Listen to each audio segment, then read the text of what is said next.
Hello everyone, मेरा नाम Sandeep Singh, computer ਅਧਿਆਪਕ ਗਵਰਨਮੈਂਟ ਹਾਈ ਸਕੂਲ ਰੱਤਾ ਬਦਾਲ ਗੁਰਦਾਸਪੁਰ। ਸੋ ਅੱਜ ਦੀ ਮੇਰੀ ਇਹ video Punjab school education board ਦੇ +2 ਦੇ ਵਿਦਿਆਰਥੀਆਂ ਵਾਸਤੇ ਆ। ਸੋ +2 ਦੇ ਵਿਦਿਆਰਥੀਆਂ ਦਾ ਮੈਂ ਫਸਟ ਚੈਪਟਰ ਦੀ ਜਿਹੜੀ ਵੀਡੀਓ ਬਣਾਤੀ ਸੀ ਪਹਿਲਾਂ, ਸੋ ਉਹਨੂੰ ਜ਼ਰੂਰ ਦੇਖਿਓ। ਉਹਦੇ ਬਾਅਦ ਫਿਰ ਨੈਕਸਟ ਸਾਡੀ ਸੈਕੰਡ ਪਾਰਟ ਦੀ ਜਿਹੜੀ ਵੀਡੀਓ ਆ ਇਹ ਹੈਗੀ ਆ ਸੀ ਦੇ ਵਿੱਚ ਯੂਜ਼ਰ ਡਿਫਾਈਨਡ ਫੰਕਸ਼ਨ।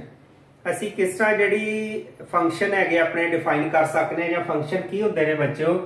ਇਹਦੇ ਲਈ ਸਭ ਤੋਂ ਪਹਿਲਾਂ ਥੋੜਾ ਜਿਹਾ ਤੁਹਾਡੇ ਲਈ ਇਹ ਜਾਣਨਾ ਜ਼ਰੂਰੀ ਹੈ ਵੀ ਸਾਨੂੰ ਫੰਕਸ਼ਨ ਚਾਹੀਦੇ ਕਿਉਂ ਨੇ, ਕਿਉਂਕਿ ਕੀ ਬਿਨਾ ਫੰਕਸ਼ਨ ਦੇ ਸਾਡਾ ਸੀ ਦਾ ਪ੍ਰੋਗਰਾਮ ਨਹੀਂ ਬਣ ਸਕਦਾ।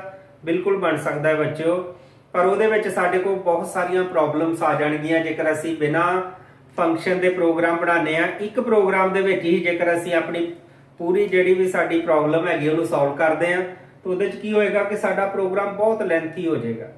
ਉਹਦੇ ਨਾਲ ਸਾਡੇ ਕੋਲ ਜਿਹੜੀ ਆ ਪ੍ਰੋਗਰਾਮ ਦੇ ਵਿੱਚ ਐਰਰ ਰਿਮੂਵ ਕਰਨ ਦਾ ਪ੍ਰੋਸੀਜਰ ਆ ਉਹ ਬਹੁਤ ਔਖਾ ਹੋਏਗਾ। ਜੇਕਰ ਉਹਦੇ ਵਿੱਚ ਕੁਝ ਐਰਰਸ ਆ ਜਾਣਗੀਆਂ ਉਹਨਾਂ ਨੂੰ ਫਾਈਂਡ ਆਊਟ ਕਰਨਾ, ਠੀਕ ਹੈ, ਉਹਨਾਂ ਨੂੰ ਠੀਕ ਕਰਨਾ। ਫਿਰ ਕਈ ਵਾਰ ਕੀ ਹੁੰਦਾ ਕਿ ਅਸੀਂ ਮਲਟੀਪਲ ਟਾਈਮ ਜਿਹੜਾ ਸਿੰਗਲ ਐਕਸ਼ਨ ਪਰਫਾਰਮ ਕਰਨਾ ਹੁੰਦਾ ਹੈ ਇੱਕ ਪ੍ਰੋਗਰਾਮ ਦੇ ਵਿੱਚ, ਤਾਂ ਉਹਦੇ 'ਚ ਸਾਨੂੰ ਮਲਟੀਪਲ ਟਾਈਮ ਉਹ ਲਾਈਨਸ ਜਿਹੜੀਆਂ ਰਿਪੀਟ ਕਰਨੀਆਂ ਪੈਣਗੀਆਂ, ਠੀਕ ਹੈ। ਉਹਦੇ ਵਿੱਚ ਜਿਹੜੀ ਰਿਡੰਡੈਂਸੀ ਹੈਗੀ ਆ, ਡੁਪਲੀਕੇਸੀ ਹੈਗੀ ਆ ਪ੍ਰੋਗਰਾਮ ਦੇ ਵਿੱਚ ਸਾਡੇ ਕੋਡਿੰਗ ਦੀ ਬਹੁਤ ਜ਼ਿਆਦਾ ਹੋ ਜਾਏਗੀ। ਸੋ ਇਹਦੇ ਨਾਲ ਕੀ ਹੈ ਕਿ ਸਾਈਜ਼ ਵੀ ਜ਼ਿਆਦਾ ਵੱਧ ਜਾਏਗਾ ਪ੍ਰੋਗਰਾਮ ਦਾ। ਸੋ ਐਰਰ ਰਿਮੂਵ ਕਰਨੀ ਔਖੀ ਹੋਏਗੀ। ਸੋ ਜੇਕਰ ਅਸੀਂ ਫੰਕਸ਼ਨ ਨਹੀਂ ਯੂਜ਼ ਕਰਦੇ ਤਾਂ ਉਹਦੇ ਨਾਲ ਸਾਡੀ ਕੰਪਲੈਕਸਿਟੀ ਜਿਹੜੀ ਹੈ ਪ੍ਰੋਗਰਾਮ ਦੀ ਬਹੁਤ ਹਾਈ ਹੋ ਜਾਏਗੀ। ਸੋ ਉਹਦੇ ਲਈ ਸਾਨੂੰ ਕੀ ਹੈ ਕਿ ਇਹਦਾ ਹੱਲ ਕੀ ਹੈਗਾ ਹੈ ਕਿ ਅਸੀਂ ਸੀ ਦੇ ਵਿੱਚ ਸਾਡੇ ਕੋਲ ਬੜੀ ਵਧੀਆ ਆਪਸ਼ਨ ਜਿਹੜੀ ਅਵੇਲੇਬਲ ਹੈ ਫੰਕਸ਼ਨਸ ਦੀ। ਅਸੀਂ ਜਿਹੜੀ ਬਿਗੇਸਟ ਪ੍ਰੋਬਲਮ ਹੈਗੀ ਆ ਉਹਨੂੰ ਸਮਾਲ ਸਾਈਜ਼ ਦੇ ਵਿੱਚ ਕਨਵਰਟ ਕਰ ਸਕਦੇ ਆ, ਛੋਟੇ ਛੋਟੇ ਹਿੱਸਿਆਂ ਦੇ ਵਿੱਚ ਡਿਵਾਈਡ ਕਰਕੇ ਫੰਕਸ਼ਨ ਬਣਾ ਕੇ ਯੂਜ਼ ਕਰ ਸਕਦੇ ਆ। ਇਹਦੇ ਨਾਲ ਕੀ ਹੋਏਗਾ ਬੱਚਿਓ, ਇੱਕ ਤਾਂ ਸਾਡੀ ਜਿਹੜੀ ਐਰਰ ਰਿਮੂਵ ਦਾ ਪ੍ਰੋਸੀਜਰ ਉਹ ਸੌਖਾ ਹੋ ਜਾਏਗਾ, ਠੀਕ ਹੈ, ਡੀਬਗਿੰਗ ਸਾਡੀ ਜਿਹੜੀ ਸੌਖੀ ਹੋ ਜਾਏਗੀ। ਸੈਕੰਡਲੀ ਜਿਹੜਾ ਪ੍ਰੋਗਰਾਮ ਦਾ ਸਾਈਜ਼ ਵੀ ਘਟ ਜਾਏਗਾ। ਕਿਸ ਤਰ੍ਹਾਂ ਘਟ ਜਾਏਗਾ, ਜਿਹੜੀਆਂ ਵੀ ਮਲਟੀਪਲ ਟਾਈਮ ਅਸੀਂ ਕਿਸੇ ਐਕਸ਼ਨ ਨੂੰ ਪਰਫਾਰਮ ਕਰ ਰਹੇ ਆ ਉੱਥੇ ਸਾਨੂੰ ਉਹ ਲਾਈਨਸ ਦੁਬਾਰਾ ਨਹੀਂ ਲਿਖਣੀਆਂ ਪੈਣਗੀਆਂ। ਸਿੰਪਲ ਅਸੀਂ ਪ੍ਰੋਗਰਾਮ ਬਣਾ ਕੇ ਉਹਨੂੰ ਜਿੰਨੇ ਟਾਈਮ ਮਰਜ਼ੀ ਕਾਲ ਕਰ ਸਕਨੇ ਆ। ਅਸੀਂ ਇੱਕ ਵਾਰੀ ਪ੍ਰੋਗਰਾਮ ਬਣਾ ਲਿਆ, ਚਾਹੇ ਉਹਨੂੰ ਤੁਸੀਂ 100,000 ਟਾਈਮ ਕਾਲ ਕਰੋ, ਕੋਈ ਪ੍ਰੋਬਲਮ ਨਹੀਂ ਆ। ਉਹ ਪ੍ਰੋਗਰਾਮ ਸਾਨੂੰ ਦੁਬਾਰਾ ਨਹੀਂ ਲਿਖਣਾ ਪਏਗਾ, ਉਹ ਸੇਮ ਲਾਈਨਸ ਜਿਹੜੀਆਂ ਆਟੋਮੈਟਿਕਲੀ ਐਗਜ਼ੀਕਿਊਟ ਹੋ ਜਾਣਗੀਆਂ। ਸੋ ਆਓ ਅਸੀਂ ਦੇਖਦੇ ਆ ਫੰਕਸ਼ਨ। ਸਭ ਤੋਂ ਪਹਿਲਾਂ ਬੱਚੋ ਫੰਕਸ਼ਨਸ ਜਿਹੜੇ ਨੇ, ਦੋ ਤਰ੍ਹਾਂ ਦੇ ਫੰਕਸ਼ਨ ਅਵੇਲੇਬਲ ਨੇ ਸਾਡੇ ਕੋਲ ਸੀ ਦੇ ਵਿੱਚ, library functions and user defined functions. Library functions ਬੱਚੋ ਕਿਹੜੇ ਨੇ, ਜਿਹੜੇ ਪਹਿਲਾਂ ਤੋਂ ਹੀ ਸੀ ਦੇ ਵਿੱਚ ਬਣੇ ਹੋਏ ਨੇ। ਤੁਹਾਨੂੰ ਮੈਂ ਦੱਸਿਆ ਸੀ ਸੀ ਦੀ ਜਿਹੜੀ ਸਾਰੀ ਹੈਗੀ ਲਾਇਬ੍ਰੇਰੀ ਦੇ ਵਿੱਚ ਡਿਵਾਈਡ ਹੈਗੀ ਆ। ਜਿੰਨੇ ਵੀ ਇਹਦੇ ਡਿਫਰੈਂਟ ਟਾਈਪਸ ਦੇ ਫੰਕਸ਼ਨਸ ਨੇ ਉਹਨੂੰ ਅਸੀਂ ਸੀ ਦੀ ਲਾਇਬ੍ਰੇਰੀ ਕਹਿੰਦੇ ਆ, ਜਿਹਨੂੰ ਅਸੀਂ ਹੈਸ਼ ਇਨਕਲੂਡ ਦੇ ਨਾਲ ਬੱਚੋ ਆਪਣਾ ਪ੍ਰੋਗਰਾਮ ਦੇ ਵਿੱਚ ਐਡ ਕਰਦੇ ਆ। ਜਿਸ ਤਰ੍ਹਾਂ ਅਸੀਂ math.h ਐਡ ਕਰਾਂਗੇ, ਉਸ ਲਾਇਬ੍ਰੇਰੀ ਦੇ ਵਿੱਚ ਸਾਡੇ ਸਾਰੇ ਮੈਥਮੈਟੀਕਲ ਫੰਕਸ਼ਨ ਹੋਣਗੇ। string.h ਐਡ ਕਰਾਂਗੇ, ਉਹਦੇ ਵਿੱਚ ਸਾਡੇ ਸਾਰੇ ਜਿਹੜੇ ਸਟ੍ਰਿੰਗ ਫੰਕਸ਼ਨ ਹੋਣਗੇ। ਸੋ ਜਿੰਨੀ ਵੀ ਲਾਇਬ੍ਰੇਰੀ ਹੈਗੀ ਆ ਸੀ ਦੀ ਹੈਡਰ ਫਾਈਲਸ ਦੇ ਵਿੱਚ ਡਿਵਾਈਡ ਕੀਤੀ ਗਈ ਹੈ। ਡਿਫਰੈਂਟ ਹੈਡਰ ਫਾਈਲਸ ਦੇ ਵਿੱਚ ਡਿਫਰੈਂਟ ਟਾਈਪ ਦੇ ਫੰਕਸ਼ਨ ਨੇ ਜਿਨ੍ਹਾਂ ਨੂੰ ਅਸੀਂ ਯੂਜ਼ ਕਰ ਸਕਦੇ ਆ। ਜਿਹੜੇ ਵੀ ਅਸੀਂ ਫੰਕਸ਼ਨ ਨੂੰ ਯੂਜ਼ ਕਰਨਾ ਬੱਚੋ ਉਹਦੀ ਸਾਨੂੰ ਹੈਡਰ ਫਾਈਲ ਜਿਹੜੀ ਹੈ ਇਨਕਲੂਡ ਕਰਨੀ ਪਏਗੀ ਆਪਣੇ ਪ੍ਰੋਗਰਾਮ 'ਚ, ਨਹੀਂ ਤਾਂ ਸਾਨੂੰ ਐਰਰ ਆ ਜਾਏਗੀ। ਸੋ ਸੀ ਦੀ ਜਿਹੜੀ ਪ੍ਰੀ ਡਿਫਾਈਨਡ ਲਾਇਬ੍ਰੇਰੀ ਹੈਗੀ ਉਹਦੇ ਵਿੱਚ ਬਹੁਤ ਸਾਰੇ ਫੰਕਸ਼ਨ ਹੈਗੇ ਆ ਜਿਹੜੇ ਸੀ ਨੇ ਪਹਿਲਾਂ ਹੀ ਬਣਾਏ ਨੇ, ਜਿਹਨੂੰ ਅਸੀਂ ਯੂਜ਼ ਕਰ ਸਕਦੇ ਆ ਆਪਣੇ ਪ੍ਰੋਗਰਾਮ ਦੇ ਵਿੱਚ। ਇਹ ਤਾਂ ਹੋ ਗਏ ਬੱਚੋ ਪ੍ਰੀ ਡਿਫਾਈਨਡ ਫੰਕਸ਼ਨ, ਜਿਹਨੂੰ ਅਸੀਂ ਲਾਇਬ੍ਰੇਰੀ ਫੰਕਸ਼ਨ ਕਹਿੰਦੇ। ਸੈਕੰਡ ਟਾਈਪ ਆ ਜਾਂਦੀ ਫਿਰ ਯੂਜ਼ਰ ਡਿਫਾਈਨਡ ਫੰਕਸ਼ਨ, ਜਿਹੜੇ ਅਸੀਂ ਖੁਦ ਡਿਫਾਈਨਡ ਕਰਦੇ ਆ, ਠੀਕ ਹੈ। ਅਸੀਂ ਆਪਣੇ ਜਿਹੜਾ ਪ੍ਰੋਗਰਾਮ ਬਣਾਇਆ ਸੀ ਉਹਦੇ ਵਿੱਚ ਵੀ ਸਭ ਪ੍ਰੋਗਰਾਮ ਸਭ ਫੰਕਸ਼ਨ ਬਣਾ ਸਕਦੇ ਆ। ਸੋ ਸੀ ਦੀ ਜਿਹੜੀ ਸਟਰਕਚਰਡ ਪ੍ਰੋਗਰਾਮਿੰਗ ਦੀ ਅਪਰੋਚ ਹੈਗੀ ਆ ਅਸੀਂ ਉਹਨੂੰ ਅਚੀਵ ਕਰ ਸਕਦੇ ਆ। ਸੋ ਅਸੀਂ ਆਪਣੀ ਜਿਹੜੀ ਬਿਗੇਸਟ ਸਾਡੀ ਪ੍ਰੋਬਲਮ ਹੈਗੀ ਉਹਨੂੰ ਸਮਾਲ ਪਾਰਟਸ ਦੇ ਵਿੱਚ ਡਿਵਾਈਡ ਕਰਾਂਗੇ, ਫੰਕਸ਼ਨ ਬਣਾਵਾਂਗੇ। ਸੋ ਆਓ ਦੇਖਦੇ ਆ ਕਿ ਕਿਸ ਤਰ੍ਹਾਂ ਅਸੀਂ ਇਹ ਫੰਕਸ਼ਨ ਬਣਾਉਂਦੇ ਆ, ਜਾਂ ਫੰਕਸ਼ਨ ਕਿਸ ਤਰ੍ਹਾਂ ਕਾਲ ਹੁੰਦੇ ਨੇ, ਜਾਂ ਉਹਦੀ ਵਰਕਿੰਗ ਕਿਸ ਤਰ੍ਹਾਂ ਹੁੰਦੀ ਹੈ। ਸੋ ਇਹ ਦੇਖਨੇ ਬੱਚਿਓ, ਤੁਹਾਨੂੰ ਮੈਂ ਪ੍ਰੈਕਟੀਕਲ ਦੇ ਵਿੱਚ ਵੀ ਦੱਸਿਆ, ਤੁਸੀਂ ਦੇਖਿਓ। ਅਸੀਂ F7 ਪ੍ਰੈਸ ਕਰਕੇ ਜੇਕਰ ਐਗਜ਼ੀਕਿਊਸ਼ਨ ਕਰਦੇ ਆ ਪ੍ਰੋਗਰਾਮ ਦੀ ਤਾਂ ਉਹ ਸਾਨੂੰ ਸਟੈਪ ਬਾਈ ਸਟੈਪ ਸਾਡਾ ਕੰਟਰੋਲ ਕਿਸ ਤਰ੍ਹਾਂ ਟ੍ਰਾਂਸਫਰ ਹੁੰਦਾ ਹੈ ਸਟੇਟਮੈਂਟ ਦੇ ਉੱਪਰ ਉਹ ਦੱਸਦਾ ਹੈ। ਜੇਕਰ ਤੁਸੀਂ ਆਪਣੇ ਪ੍ਰੋਗਰਾਮ ਦੀ ਐਗਜ਼ੀਕਿਊਸ਼ਨ ਬੱਚੋ ਸਮਝਣੀ ਹੋਵੇ ਤਾਂ F7 ਪ੍ਰੈਸ ਕਰਕੇ ਪ੍ਰੋਗਰਾਮ ਨੂੰ ਐਗਜ਼ੀਕਿਊਟ ਕਰਕੇ ਦੇਖਿਓ, ਤੁਹਾਨੂੰ ਹਰ ਟਾਈਮ F7 ਪ੍ਰੈਸ ਕਰਨਾ ਪਏਗਾ। ਜਦੋਂ ਇੱਕ ਸਟੇਟਮੈਂਟ ਤੋਂ ਦੂਸਰੀ ਤੇ ਜਾਏਗਾ ਅਗੇਨ F7 ਪ੍ਰੈਸ ਕਰੋਗੇ। ਇਹਦੇ ਨਾਲ ਤੁਹਾਨੂੰ ਪਤਾ ਚੱਲ ਜਾਏਗਾ ਕਿ ਸਾਡਾ ਕੰਟਰੋਲ ਜਿਹੜਾ C ਦੇ ਵਿੱਚ ਉਹ ਕਿਸ ਤਰ੍ਹਾਂ ਸਟਾਰਟ ਹੁੰਦਾ ਹੈ, ਮੇਨ ਤੋਂ ਸਟਾਰਟ ਹੋਏਗਾ, ਉਹਦੇ ਬਾਅਦ ਨੈਕਸਟ ਕਿਸ ਤਰ੍ਹਾਂ ਜਿਹੜੀਆਂ ਡਿਫਰੈਂਟ ਸਟੇਟਮੈਂਟਸ ਹੈ ਉਹਨੂੰ ਪਰਫਾਰਮ ਕਰੇਗਾ। ਸੋ ਸਭ ਤੋਂ ਪਹਿਲਾਂ ਬੱਚੋ ਆ ਜਾਂਦਾ ਯੂਜ਼ਰ ਡਿਫਾਈਨਡ ਫੰਕਸ਼ਨ ਦੇ ਸਾਡੇ ਫਾਇਦੇ ਕੀ ਹੈਗੇ ਨੇ, ਕਿਉਂ ਅਸੀਂ ਯੂਜ਼ ਕਰਦੇ, ਇਹਦੀਆਂ ਕੀ ਐਡਵਾਂਟੇਜ ਕੀ ਹੈਗੇ ਨੇ ਸਾਨੂੰ।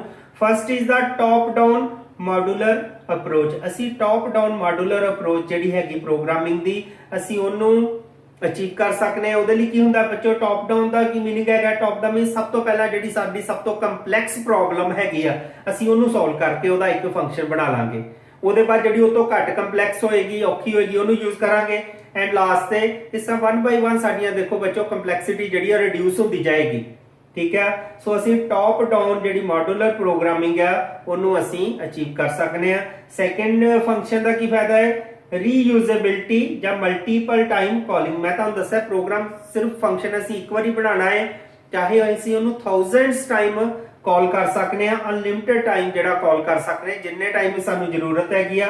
ਸੋ ਅਸੀਂ ਉਹਨੂੰ ਦੁਬਾਰਾ ਯੂਜ਼ ਕਰ ਸਕਨੇ ਆ, ਰੀਯੂਜ਼ੇਬਿਲਟੀ ਹੋ ਜਾਂਦੀ ਹੈ, ਮਲਟੀਪਲ ਟਾਈਮ ਅਸੀਂ ਉਹਨੂੰ ਕਾਲਿੰਗ ਕਰ ਸਕਨੇ ਆ। ਨੈਕਸਟ ਬੱਚੋ ਦੇਖੋ ਐਡਵਾਂਟੇਜ ਕੀ ਹੈਗੀ ਆ, ਈਜ਼ੀਅਰ ਡੀਬਗਿੰਗ ਐਂਡ ਟੈਸਟਿੰਗ। ਸਾਡਾ ਪ੍ਰੋਗਰਾਮ ਕੰਪਲੀਟ ਪ੍ਰੋਗਰਾਮ ਦੀ ਜਿਹੜੀ ਐਰਰ ਰਿਮੂਵਿੰਗ ਡੀਬਗਿੰਗ ਕੀ ਹੁੰਦੀ ਹੈ ਬੱਚੋ, the process of removing error is called debugging. ਜਿਹੜੇ ਪ੍ਰੋਸੈਸ ਦੇ ਨਾਲ ਅਸੀਂ ਐਰਰ ਨੂੰ ਰਿਮੂਵ ਕਰਦੇ ਉਹਨੂੰ ਡੀਬਗਿੰਗ ਕਹਿੰਦੇ ਆ। ਸੋ ਈਜ਼ੀਅਰ ਹੋ ਜਾਂਦਾ ਸਾਡੇ ਲਈ ਐਰਰ ਰਿਮੂਵ ਕਰਨਾ, ਬਗ ਰਿਮੂਵ ਕਰਨਾ ਆਪਣੇ ਪ੍ਰੋਗਰਾਮਸ ਦੇ ਵਿੱਚੋਂ। And testing is the important feature ਬੱਚੋ ਪ੍ਰੋਗਰਾਮਿੰਗ ਦਾ। ਹੁਣ ਅਸੀਂ ਆਪਣਾ ਪ੍ਰੋਗਰਾਮ ਬਣਾਇਆ, ਜਾਂ ਤਾਂ ਅਸੀਂ ਸਾਰਾ ਪ੍ਰੋਗਰਾਮ ਬਣਾ ਕੇ ਜੇਕਰ ਟੈਸਟ ਕਰਾਂਗੇ ਤਾਂ ਮੇਬੀ ਕਿ ਜੇ ਉਹ ਸਾਡੀ ਹੋ ਸਕਦਾ ਐਰਰ ਕੋਈ ਨਹੀਂ ਹੈਗੀ, ਬਟ ਟੈਸਟਿੰਗ ਸੇ ਸਾਨੂੰ ਰਿਜ਼ਲਟ ਸਹੀ ਨਹੀਂ ਆਏ। ਹੁਣ ਜੇਕਰ ਰਿਜ਼ਲਟ ਸਹੀ ਨਹੀਂ ਆਉਣਗੇ ਤਾਂ ਫਿਰ ਵੀ ਸਾਨੂੰ ਉਹਦੇ ਲਈ ਸਾਰੇ ਪ੍ਰੋਗਰਾਮ ਨੂੰ ਚੇਂਜ ਕਰਨਾ ਪਏਗਾ, ਬੜਾ ਔਖਾ ਹੋਏਗਾ। ਸੋ ਟੈਸਟਿੰਗ ਸਾਡੀ ਆਸਾਨ ਹੋ ਜਾਏਗੀ ਜੇਕਰ ਫੰਕਸ਼ਨ ਬਣਾਇਆ ਅਸੀਂ 1 by 1 ਜਿਹੜਾ ਫੰਕਸ਼ਨ ਬਣਾ ਕੇ ਉਹਨੂੰ ਟੈਸਟ ਕਰਾਂਗੇ, ਐਰਰ ਰਿਮੂਵ ਕਰਾਂਗੇ, ਤੇ ਉਹ ਜੇਕਰ ਰਿਜ਼ਲਟ ਸਾਨੂੰ ਸਹੀ ਆ ਰਹੇ ਤਾਂ ਅਸੀਂ 1 by 1 ਸਟੈਪ ਬਾਈ ਸਟੈਪ ਜਿਹੜਾ ਸਾਡਾ ਪ੍ਰੋਗਰਾਮ ਉਹ ਡਿਵੈਲਪ ਹੋਏਗਾ, ਈਜ਼ੀ ਹੋ ਜਾਏਗਾ। Reduce space and complexity. ਦੇਖੋ ਬੱਚੋ ਇਹਦੇ ਨਾਲ ਸਪੇਸ ਜਿਹੜੀ ਘਟ ਜਾਏਗੀ, ਕਿਉਂਕਿ ਜਿਹੜਾ ਪ੍ਰੋਗਰਾਮ ਜਿਹੜੀਆਂ ਲਾਈਨਸ ਅਸੀਂ ਮਲਟੀਪਲ ਟਾਈਮ ਜਿਹੜੀਆਂ ਯੂਜ਼ ਕਰ ਰਹੇ ਆ ਉਹਨੂੰ ਸਿੰਗਲ ਟਾਈਮ ਯੂਜ਼ ਕਰਨਾ ਪਏਗਾ, ਲਿਖਣਾ ਪਏਗਾ। ਮਲਟੀਪਲ ਟਾਈਮ ਅਸੀਂ ਉਹਨੂੰ ਕਾਲ ਕਰਕੇ ਆਰਾਮ ਦੇ ਨਾਲ ਯੂਜ਼ ਕਰ ਲਾਂਗੇ। ਸੋ ਸਪੇਸ ਰਿਡਿਊਸ ਹੋਏਗੀ ਐਂਡ ਕੰਪਲੈਕਸਿਟੀ ਜਿਹੜੀ ਆ ਉਹ ਵੀ ਸਾਡੀ ਰਿਡਿਊਸ ਹੋਏਗੀ। So next is the built in own library. ਅਸੀਂ ਆਪਣੀ ਖੁਦ ਦੀ ਲਾਇਬ੍ਰੇਰੀ ਬਿਲਡ ਕਰ ਸਕਦੇ ਹਾਂ। ਜਿਸ ਤਰ੍ਹਾਂ C ਦੀ ਜਿਹੜੀ ਆਪਣੀ ਲਾਇਬ੍ਰੇਰੀ ਹੈਗੀ ਆ, ਸੋ ਅਸੀਂ ਖੁਦ ਹੀ ਆਪਣੀ ਇੱਕ ਲਾਇਬ੍ਰੇਰੀ ਬਣਾ ਕੇ ਆਪਣੇ ਡਿਫਰੈਂਟ ਟਾਈਪ ਦੇ, ਜਿਸ ਤਰ੍ਹਾਂ ਅਸੀਂ ਇੱਕ ਪ੍ਰੋਗਰਾਮ ਬਣਾ ਲਿਆ ਐਡ ਦਾ, ਜਿਹਦੇ ਨਾਲ ਅਸੀਂ ਕਿਸੇ ਰਿਕਾਰਡ ਨੂੰ ਐਡ ਕਰ ਸਕਦੇ ਆ। ਹੁਣ ਅਸੀਂ ਉਹ ਜਿਹੜਾ ਰਿਕਾਰਡ ਐਡ ਦਾ ਪ੍ਰੋਗਰਾਮ ਬਣਾਇਆ ਅਸੀਂ ਉਹਨੂੰ ਕਿਸੇ ਪ੍ਰੋਗਰਾਮ 'ਚ ਵੀ ਯੂਜ਼ ਕਰ ਸਕਦੇ, ਜਿਹਦੇ 'ਚ ਅਸੀਂ ਰਿਕਾਰਡ ਐਡ ਕਰਨਾ ਸੀ ਆਪਣਾ ਐਡ ਦਾ ਪ੍ਰੋਗਰਾਮ ਯੂਜ਼ ਕਰਾਂਗੇ। ਦੇਖੋ ਈਜ਼ੀਲੀ ਫਿਰ ਉਹ ਪ੍ਰੋਗਰਾਮ ਦੀ ਰੀਯੂਜ਼ੇਬਿਲਟੀ ਜਿਹੜੀ ਆ ਆਰਾਮ ਦੇ ਨਾਲ ਕਰ ਲਾਂਗੇ। ਉਹ ਸਾਨੂੰ ਐਡ ਦਾ ਪ੍ਰੋਗਰਾਮ ਦੁਬਾਰਾ ਨਹੀਂ ਬਣਾਉਣਾ ਪਏਗਾ। ਠੀਕ ਹੈ, ਸੋ ਰਿਕਾਰਡ ਐਡ ਜਿਹੜਾ ਈਜ਼ੀਲੀ ਅਸੀਂ ਉਹਦੇ ਨਾਲ ਕਰ ਸਕਦੇ ਆ। ਸੋ ਅਸੀਂ ਆਪਣੀ ਖੁਦ ਦੀ ਲਾਇਬ੍ਰੇਰੀ ਬਣਾ ਸਕਨੇ ਆ। ਸਾਨੂੰ ਪਤਾ ਜਿਹੜੇ ਪ੍ਰੋਗਰਾਮ ਸਾਡੇ ਦੁਬਾਰਾ ਕੋਈ ਯੂਜ਼ ਹੋਣੇ ਆ ਉਦੋਂ ਅਸੀਂ ਲਾਇਬ੍ਰੇਰੀ ਬਣਾ ਕੇ ਮਲਟੀਪਲ ਟਾਈਮ ਅਸੀਂ ਉਹਨੂੰ ਕਾਲ ਕਰ ਸਕਦੇ ਆ ਡਿਫਰੈਂਟ ਐਪਲੀਕੇਸ਼ਨਸ ਦੇ ਵਿੱਚ ਵੀ। ਸੋ ਨੈਕਸਟ ਬੱਚੋ ਹੈਗਾ ਕਿ ਅਸੀਂ ਕਿਸ ਤਰ੍ਹਾਂ ਆਪਣਾ ਫੰਕਸ਼ਨ ਬਣਾਉਣਾ ਹੈ ਜਾਂ ਉਹਨੂੰ ਕਿਸ ਤਰ੍ਹਾਂ ਯੂਜ਼ ਕਰਨਾ। ਮੈਂ ਇੱਕ ਐਗਜ਼ਾਮਪਲ ਵੀ ਲੈ ਕੇ ਦੱਸੀ ਤੁਹਾਨੂੰ ਸਮਝਾਉਣਾ। ਸੋ ਸਭ ਤੋਂ ਪਹਿਲਾਂ ਕੀ ਕੰਮ ਹੈ, ਅਸੀਂ ਫੰਕਸ਼ਨ ਨੂੰ ਡਿਫਾਈਨ ਕਰਦੇ ਆ। ਨੈਕਸਟ ਅਸੀਂ ਉਹਦੀ ਟਾਈਪ ਡਿਕਲੇਅਰ ਕਰਦੇ ਆ। ਠੀਕ ਹੈ, ਉਹਦੇ ਬਾਅਦ ਅਸੀਂ ਫੰਕਸ਼ਨ ਨੂੰ ਕਾਲ ਕਰਦੇ ਆ ਐਂਡ ਫੰਕਸ਼ਨ ਦੇ ਵਿੱਚ ਆਰਗੂਮੈਂਟ ਐਂਡ ਪੈਰਾਮੀਟਰਸ ਜਿਹੜੇ ਆ ਉਹਨੂੰ ਡਿਫਾਈਨ ਕਰਦੇ ਆ।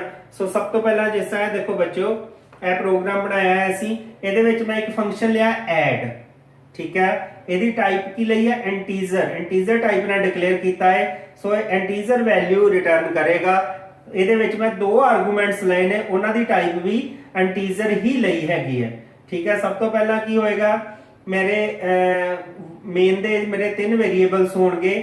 ਮੈਂ ਇੰਟੀਜ਼ਰ ਟਾਈਪ A ਲਿਆ ਜਿਹਦੀ ਡਿਫਾਲਟ ਵੈਲਿਊ ਮੈਂ 5 ਲਈ ਹੈ। ਸੈਕੰਡ B ਵੇਰੀਏਬਲ ਲਿਆ ਉਹਦੀ default value 7 and C variable ਲਿਆ। 3 ਵੇਰੀਏਬਲ ਲਏ ਨੇ, ਦੋਨਾਂ ਨੂੰ ਡਿਫਾਲਟ ਵੈਲਿਊ ਅਸਾਈਨ ਕੀਤੀ ਹੈ, ਇੱਕ ਨੂੰ ਨਹੀਂ ਕੀਤੀ। ਉਹਦੇ ਬਾਅਦ ਮੈਂ ਫੰਕਸ਼ਨ ਲਿਆ ਹੈ, ਫੰਕਸ਼ਨ ਡਿਕਲੇਅਰ ਕੀਤਾ ਇੰਟੀਜ਼ਰ ਟਾਈਪ ਦਾ। 2 ਆਰਗੂਮੈਂਟ ਦੀ ਲਿਸਟ ਹੋਏਗੀ ਇਹਦੇ ਵਿੱਚ ਇੰਟੀਜ਼ਰ ਟਾਈਪ ਦੀ। ਇੱਥੇ ਮੈਂ ਆਪਣਾ ਫੰਕਸ਼ਨ ਕਾਲ ਕੀਤਾ C add A and B। Automatically ਮੇਰੇ A ਦੀ ਵੈਲਿਊ 5 ਤੇ B ਦੀ ਵੈਲਿਊ 7 ਜਿਹੜੀ ਹੈਗੀ ਆ ਉਹ ਮੇਰੇ ਫੰਕਸ਼ਨ 'ਚ ਜਾਏਗੀ। ਉੱਥੋਂ ਮੈਨੂੰ ਜੋ ਰਿਜ਼ਲਟ ਮਿਲੇਗਾ ਉਸ ਫੰਕਸ਼ਨ ਦਾ, ਐਡ ਫੰਕਸ਼ਨ ਦਾ, ਉਹ C ਦੇ ਵਿੱਚ ਸਟੋਰ ਹੋ ਜਾਏਗਾ। ਠੀਕ ਹੈ, ਜੋ ਵੀ ਇਹਦਾ ਐਡ ਦਾ ਰਿਜ਼ਲਟ ਆਏਗਾ ਉਹ ਕਿੱਥੇ ਸਟੋਰ ਹੋ ਜਾਏਗਾ? C ਦੇ ਵਿੱਚ। ਉਹਦੇ ਬਾਅਦ ਮੈਂ ਪ੍ਰਿੰਟ ਕਰਵਾ ਦਿੱਤਾ ਸਮ ਇਜ਼ C। ਨੀਚੇ ਦੇਖੋ ਬੱਚੋ, ਇੱਥੇ ਮੇਰਾ ਮੇਨ ਪ੍ਰੋਗਰਾਮ ਖਤਮ ਹੋ ਗਿਆ ਹੈ। ਇੱਥੇ ਮੈਂ ਇਹ ਮੇਨ ਪ੍ਰੋਗਰਾਮ ਦੇ ਨੀਚੇ ਆਪਣਾ ਜਿਹੜਾ ਫੰਕਸ਼ਨ ਬਣਾਇਆ। ਫੰਕਸ਼ਨ ਬੱਚੋ ਅਸੀਂ ਮੇਨ ਪ੍ਰੋਗਰਾਮ ਤੋਂ ਪਹਿਲਾਂ ਵੀ ਬਣਾ ਸਕਦੇ ਆ, ਬਾਅਦ ਚ ਵੀ ਬਣਾ ਸਕਦੇ ਹੋ, ਕੋਈ ਪ੍ਰੋਬਲਮ ਨਹੀਂ। ਬਟ ਸਾਡੀ ਐਗਜ਼ੀਕਿਊਸ਼ਨ ਜਿਹੜੀ ਪ੍ਰੋਗਰਾਮ ਦੀ ਉਹ ਮੇਨ ਤੋਂ ਹੀ ਸਟਾਰਟ ਹੋਏਗੀ। ਸੋ ਨੈਕਸਟ ਮੈਂ ਇੰਟੀਜਰ ਟਾਈਪ ਐਡ ਨਾਂ ਦਾ ਇੱਕ ਫੰਕਸ਼ਨ ਬਣਾਇਆ। ਇਹਦੇ ਵਿੱਚ ਮੈਂ ਦੋ ਵੇਰੀਏਬਲ ਲਏ ਨੇ। ਫਿਰ ਅਗੇਨ ਇੰਟੀਜਰ ਟਾਈਪ ਬੱਚੋ, ਜਿੰਨੇ ਵੇਰੀਏਬਲਸ ਅਸੀਂ ਆਰਗੂਮੈਂਟਸ ਇੱਥੇ ਯੂਜ਼ ਕਰ ਰਹੇ ਆ ਉਹਨੇ ਆਰਗੂਮੈਂਟ ਹੀ ਇੱਥੇ ਕਾਲ ਕਰ ਸਕਨੇ। ਜੇਕਰ ਇੱਥੇ ਦੋ ਨੇ ਤਾਂ ਇੱਥੇ ਵੀ ਦੋ ਹੀ ਹੋਣੇ ਚਾਹੀਦੇ ਨੇ, ਜੇ ਇੱਥੇ ਤਿੰਨ ਹੈ ਤਾਂ ਇੱਥੇ ਵੀ ਤਿੰਨ ਹੀ ਹੋਣੇ ਚਾਹੀਦੇ ਨੇ। ਸੋ ਜਿਸ ਤਰ੍ਹਾਂ ਮੈਂ ਇੱਥੇ ਦੋ ਲਏ ਨੇ, integer p and integer q। ਉਹਦੇ ਬਾਅਦ ਮੈਂ ਇੰਟੀਜਰ r ਲਿਆ ਹੈਗਾ ਹੈ। ਨੈਕਸਟ r ਦੇ ਵਿੱਚ p q ਕਰਕੇ ਰਿਟਰਨ ਵੈਲਿਊ ਕੀਤੀ r ਦੀ। ਹੁਣ ਇਹ r ਦੀ ਵੈਲਿਊ ਰਿਟਰਨ ਕਿੱਥੇ ਹੋਏਗੀ ਬੱਚੋ? ਇੱਥੇ ਐਡ ਦੇ ਵਿੱਚ ਜਾ ਕੇ c ਦੇ ਵਿੱਚ ਵੈਲਿਊ ਜਿਹੜੀ ਆ ਉਹ ਰਿਟਰਨ ਹੋਏਗੀ। ਐਕਚੁਅਲੀ ਇਹਦੇ ਵਿੱਚ ਬੱਚੋ ਜਿਹੜੇ ਉੱਪਰ ਵਾਲੇ ਵੇਰੀਏਬਲਸ ਅਸੀਂ ਇਹਨਾਂ ਨੂੰ ਐਕਚੁਅਲ ਵੇਰੀਏਬਲ ਕਹਿੰਦੇ ਆ, ਨੀਚੇ ਵਾਲੇ ਸਾਡੇ ਡਮੀ ਵੇਰੀਏਬਲਸ ਹੁੰਦੇ ਨੇ ਜਾਂ ਫਾਰਮਲ ਵੇਰੀਏਬਲਸ ਕਹਿੰਦੇ ਆ। ਇਹਦੀ ਇਸ ਤਰ੍ਹਾਂ ਬੱਚੋ ਇਹ ਵੇਰੀਏਬਲਸ ਜਿਹੜੇ ਚੇਂਜ ਹੋਣਗੇ। ਜਿਸ ਤਰ੍ਹਾਂ ਦੇਖੋ ਬੱਚੋ a ਆ, a ਦੀ ਵੈਲਿਊ ਸਾਡੀ ਕਿਹਨੂੰ ਅਸਾਈਨ ਹੋਏਗੀ? p ਨੂੰ। ਜੋ ਸਾਡੀ a ਦੀ ਵੈਲਿਊ 5 ਆ ਤੇ p ਦੀ ਵੈਲਿਊ ਕਿੰਨੀ ਹੋਗੀ ਬੱਚੋ? 5। ਨੈਕਸਟ ਦੇਖੋ b ਦੀ ਵੈਲਿਊ ਅਸਾਈਨ ਹੋਏਗੀ ਕਿਹਨੂੰ? q ਨੂੰ। b ਦੀ ਵੈਲਿਊ ਕਿੰਨੀ ਹੈਗੀ ਆ? 7। ਇੱਥੇ q ਦੀ ਵੈਲਿਊ ਕਿੰਨੀ ਹੋ ਜਾਏਗੀ ਬੱਚੋ? 7। So p is the 5 and q is the 7. Next r ਦੇ ਵਿੱਚ ਕੀ ਹੋਏਗਾ? p plus q, ਯਾਨੀ ਕਿ 5 plus 7। 5 plus 7 ਕਿੰਨਾ ਹੋ ਜਾਏਗਾ? 12। ਉਹਦੇ ਬਾਅਦ ਰਿਟਰਨ ਹੋਏਗਾ r ਦੀ ਵੈਲਿਊ ਬੱਚੋ ਕਿੱਥੇ ਰਿਟਰਨ ਹੋਏਗੀ? r ਦੀ ਵੈਲਿਊ ਰਿਟਰਨ ਹੋਏਗੀ ਇੱਥੇ ਸਾਡੀ c ਦੇ ਵਿੱਚ। ਠੀਕ ਹੈ, ਜੋ ਵੀ ਵੈਲਿਊ ਰਿਟਰਨ ਹੋ ਰਹੀ ਹੈ, ਜਿਹੜਾ ਅਸੀਂ ਅਸਾਈਨਮੈਂਟ ਆਪਰੇਟਰ ਕੀਤਾ ਹੈ, ਇਹ ਫੰਕਸ਼ਨ ਦੀ ਕੈਲਕੂਲੇਸ਼ਨ ਹੋ ਕੇ c ਦੇ ਵਿੱਚ ਸਟੋਰ ਹੋਏਗੀ। ਹੁਣ c ਦੀ ਵੈਲਿਊ ਕਿੰਨੀ ਹੋਗੀ ਸਾਡੀ? 12। ਜਦੋਂ ਅਸੀਂ ਸਮ ਇੱਥੇ ਪ੍ਰਿੰਟ ਕਰਾਵਾਂਗੇ ਤਾਂ ਸਾਨੂੰ ਜਿਹੜਾ 12 ਹੈਗਾ ਉਹ ਪ੍ਰਿੰਟ ਕਰ ਦੇਗਾ। ਸੋ ਇਸ ਤਰ੍ਹਾਂ ਦੀ ਪ੍ਰੋਸੈਸਿੰਗ ਹੁੰਦੀ ਹੈ। ਇਹ ਜਿਹੜੇ ਵੇਰੀਏਬਲਸ ਦੀ ਵੈਲਿਊ ਜੇ ਕਾਲਿੰਗ ਵਾਲੇ ਵੇਰੀਏਬਲਸ ਦੇ ਨਾਲ ਜਿਹੜੀ ਰੀਪਲੇਸ ਹੋਏਗੀ, ਜੋ ਰਿਟਰਨ ਵੈਲਿਊ ਹੋਏਗੀ ਸਾਡੀ at the point of execution, ਜਿੱਥੇ ਸਾਡਾ ਪੁਆਇੰਟਰ ਕਰੰਟ ਹੋਏਗਾ। ਜੇਕਰ ਕੋਈ ਵੇਰੀਏਬਲ ਦਿੱਤਾ ਹੈ ਤਾਂ ਵੇਰੀਏਬਲ ਚੋਂ ਆ ਜਾਏਗੀ ਵੈਲਿਊ, ਤੇ ਜੇਕਰ ਅਸੀਂ ਪ੍ਰਿੰਟ ਕਰਾਈ ਹੈ ਤਾਂ ਡਾਇਰੈਕਟਲੀ ਪ੍ਰਿੰਟ। ਪਹਿਲਾਂ ਫੰਕਸ਼ਨ ਨੂੰ ਡਿਕਲੇਅਰ ਕਰਾਂਗੇ। ਇੰਟੀਜਰ ਟਾਈਪ ਦਾ ਅਸੀਂ ਇੱਕ ਫੰਕਸ਼ਨ ਲਿਆ ਹੈ ਐਡੀਸ਼ਨ, ਜਿਹਦਾ ਨੇਮ ਹੈ। ਦੋ ਅਸੀਂ ਇਹਦੇ ਵਿੱਚ ਆਰਗੂਮੈਂਟ ਸੈਂਡ ਕਰ ਰਹੇ ਹਾਂ। ਉਹਨਾਂ ਆਰਗੂਮੈਂਟਸ ਦੀ ਟਾਈਪ ਵੀ ਇੰਟੀਜਰ ਟਾਈਪ ਹੈ, int a and int b। ਇਹਦਾ ਮਤਲਬ ਦੋ ਆਰਗੂਮੈਂਟ ਅਸੀਂ ਇਹਦੇ ਵਿੱਚ ਸੈਂਡ ਕੀਤੇ ਨੇ। ਸੋ ਇੱਕ ਅਸੀਂ ਆਰਗੂਮੈਂਟ ਇਹਦੇ ਵਿੱਚ ਲਿਆ ਹੈ, ਹੋਰ ਵੇਰੀਏਬਲ ਲਿਆ r ਇੰਟੀਜਰ ਟਾਈਪ ਦਾ। r ਦੇ ਵਿੱਚ a ਤੇ ਪਲੱਸ b ਦਾ ਸਮ ਕਰਾ ਕੇ ਰਿਟਰਨ ਵੈਲਿਊ ਕਰਾਈ ਹੈ r ਦੀ। ਸੋ ਮੇਨ ਸਾਡਾ ਇੱਥੋਂ ਪ੍ਰੋਗਰਾਮ ਸ਼ੁਰੂ ਹੁੰਦਾ ਹੈ, ਜਿਹਦੇ ਵਿੱਚ ਅਸੀਂ ਇੱਕ ਹੋਰ ਵੇਰੀਏਬਲ ਲਿਆ ਹੈ z, ਕਿਉਂਕਿ ਜਦੋਂ ਰਿਟਰਨ ਹੋਏਗਾ ਕੁਝ ਤਾਂ ਕਿਸੇ ਵੇਰੀਏਬਲ ਦੇ ਵਿੱਚ ਅਸੀਂ ਵੈਲਿਊ ਸਟੋਰ ਕਰਾਵਾਂਗੇ। ਸੋ ਜਿਸ ਤਰ੍ਹਾਂ ਅਸੀਂ ਇਹਦੇ ਵਿੱਚ ਇੱਕ z ਵੇਰੀਏਬਲ ਲਿਆ ਹੈ। ਸੋ ਅਸੀਂ ਪਹਿਲਾਂ ਆਪਣੀ ਸਕਰੀਨ ਕਲੀਅਰ ਕਰਵਾਈਏ। ਉਹਦੇ ਬਾਅਦ z is equal to addition 5 and 3 ਦੀ ਵੈਲਿਊ ਜਿਹੜੀ ਹੈ ਅਸੀਂ ਐਡੀਸ਼ਨ ਸਾਡਾ ਜਿਹੜਾ ਫੰਕਸ਼ਨ ਹੈ ਉਹਨੂੰ ਸੈਂਡ ਕੀਤੀ ਹੈ। 5 ਦੀ ਵੈਲਿਊ ਜਿਹੜੀ ਹੈ ਉਹ a ਦੇ ਵਿੱਚ ਸਟੋਰ ਹੋਏਗੀ ਐਂਡ 3 ਦੀ ਵੈਲਿਊ ਜਿਹੜੀ ਆ ਉਹਦੇ ਕੋਰਸਪੋਂਡੈਂਸ b ਦੇ ਵਿੱਚ ਸਟੋਰ ਹੋਏਗੀ, ਕਿਉਂਕਿ ਦੇਖੋ ਐਡੀਸ਼ਨ ਦਾ ਫਸਟ ਜਿਹੜਾ ਆਰਗੂਮੈਂਟ a ਆ, ਸੈਕੰਡ b ਆ। ਤੇ ਇੱਥੇ ਅਸੀਂ ਜਦੋਂ ਫੰਕਸ਼ਨ ਨੂੰ ਕਾਲ ਕੀਤਾ ਹੈ ਤਾਂ ਉਸ ਟਾਈਮ ਤੇ ਵੀ ਜਿਹੜਾ ਫਸਟ ਆਰਗੂਮੈਂਟ ਦੀ ਵੈਲਿਊ ਜਿਹੜੀ ਆ ਉਹ ਫਸਟ ਵੇਰੀਏਬਲ 'ਚ ਸਟੋਰ ਹੋ ਜਾਏਗੀ, ਸੈਕੰਡ ਦੀ ਸੈਕੰਡ ਵੇਰੀਏਬਲ 'ਚ। ਉਹਦੇ ਬਾਅਦ ਜੋ ਸਾਨੂੰ ਰਿਜ਼ਲਟ ਮਿਲੇਗਾ, ਜੋ ਫੰਕਸ਼ਨ ਰਿਟਰਨ ਕਰੇਗਾ ਵੈਲਿਊ, ਉਹ z ਦੇ ਵਿੱਚ ਸਟੋਰ ਹੋਏਗੀ। ਸੋ ਜਦੋਂ ਅਸੀਂ ਪ੍ਰਿੰਟ ਕਰਾਵਾਂਗੇ ਤਾਂ ਆਟੋਮੈਟਿਕਲੀ ਸਾਨੂੰ z ਦੇ ਵਿੱਚ ਉਹਦੇ ਦੋਨਾਂ ਨੂੰ ਪਲੱਸ ਕਰਕੇ ਜੋ ਵੈਲਿਊ ਆ ਉਹ ਪ੍ਰਿੰਟ ਕਰੇਗਾ। ਉਹ ਇਸ ਪ੍ਰੋਗਰਾਮ ਨੂੰ ਚਲਾ ਕੇ ਦੇਖਦੇ ਆ। ਪਹਿਲਾਂ ਕੰਟਰੋਲ F9 ਦੇ ਨਾਲ ਅਸੀਂ ਪ੍ਰੋਗਰਾਮ ਚਲਾ ਸਕਦੇ ਹਾਂ। ਦੇਖੋ ਰਿਜ਼ਲਟ ਆ ਗਿਆ 8। ਸੋ ਬੱਚੋ ਇੱਕ ਬੜੀ ਇੰਪੋਰਟੈਂਟ ਚੀਜ਼ ਆ, ਅਸੀਂ ਜੇਕਰ ਤੁਸੀਂ ਪ੍ਰੋਗਰਾਮ ਦੀ ਐਗਜ਼ੀਕਿਊਸ਼ਨ ਨੂੰ ਸਮਝਣਾ ਚਾਹੁੰਦੇ ਜੇ ਤਾਂ ਇਹਦੇ ਵਿੱਚ ਤੁਸੀਂ F7 ਪ੍ਰੈਸ ਕਰਕੇ ਜਦੋਂ ਪ੍ਰੋਗਰਾਮ ਨੂੰ ਐਗਜ਼ੀਕਿਊਟ ਕਰੋਗੇ ਤਾਂ ਐਕਚੁਅਲੀ ਜਿਹੜੇ ਸੀਰੀਅਲ ਨੰਬਰ ਦੇ ਵਿੱਚ ਸਟੇਟਮੈਂਟਸ ਐਗਜ਼ੀਕਿਊਟ ਹੁੰਦੀਆਂ ਨੇ ਉਸੇ ਸੀਰੀਅਲ ਦੇ ਵਿੱਚ ਤੁਹਾਨੂੰ C ਦਿਖਾਏਗੀ।